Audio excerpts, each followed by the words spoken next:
由于前几天我去我好朋友家给他投喂的鸡柳过于好吃，以至于他大半夜都念念不忘。刚好这几天我素材枯竭，那就满足一下他的小心愿，来出一期鸡柳卷饼吧。我的教程绝对不会让您失望哦。这个小饼非常劲道柔软，日常也可以加一些土豆丝和你喜欢吃的菜。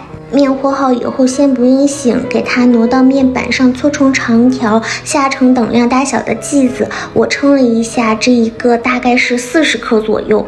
剂子分好以后，我们给它搓圆，准备一个圆盘，表面喷油，把刚刚搓好的小剂子放进来，再喷油，盖上保鲜膜，醒20分钟左右。这里加酵母是为了让小饼柔软，不是为了让它发起来哦。养面的过程，我们来处理一下鸡胸，按照纹路给它切成稍微厚一点的片儿，再切成条，整个粗度大概就是像筷子粗的那一端一样。加入1勺小苏打，大概是5克左右，给它抓拌均匀，腌制10分钟。10分钟之后，我们用清水给它头洗干净。这是我投了3遍之后的效果，摸起来表面不那么滑溜就可以了。打入1颗鸡蛋，鸡蛋也会使肉质变得鲜嫩哦。顺着一个方向搅打均匀，让鸡胸把鸡蛋给吃进去。加入几片葱姜，按照屏幕上的调料调一下味儿。我这里是1斤的鸡胸，玉米淀粉和面粉总共是加了70克。炸出来之后，鸡胸表面是薄薄的一层面糊。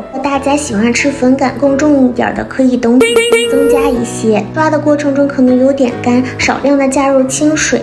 抓至这种黏糊糊的状态，能轻松的提起一根鸡柳就可以啦。这个时候我们表面给它倒10克的食用油，抹平，盖上袋子，放入冰箱冷藏30分钟。鸡柳处理好之后，我们就可以来烙小饼了。这里其实没有什么特殊的手法，就给饼擀薄就可以。只是这个面比较软，所以可能你擀烙第一个的过程会有一点点困难哦。到后面几张就顺手多了。给它挪到平底锅内，表面喷油，饼很薄，表面很快就变色了。变色之后，我们就可以给它翻面去擀下一张了。等下一张擀好，前面那一张就熟了。看一下这个小饼是很劲道柔软的。接下来我们来炸鸡柳。炸鸡柳的过程中油温不用太高，因为我们是需要一根根的往下放。我们可以放一根鸡柳下去，看它缓慢的飘上来，就可以快速的把剩下的鸡柳放进去了。鸡柳炸至这个状态就可以捞出了。捞出之后，我们给它转大火，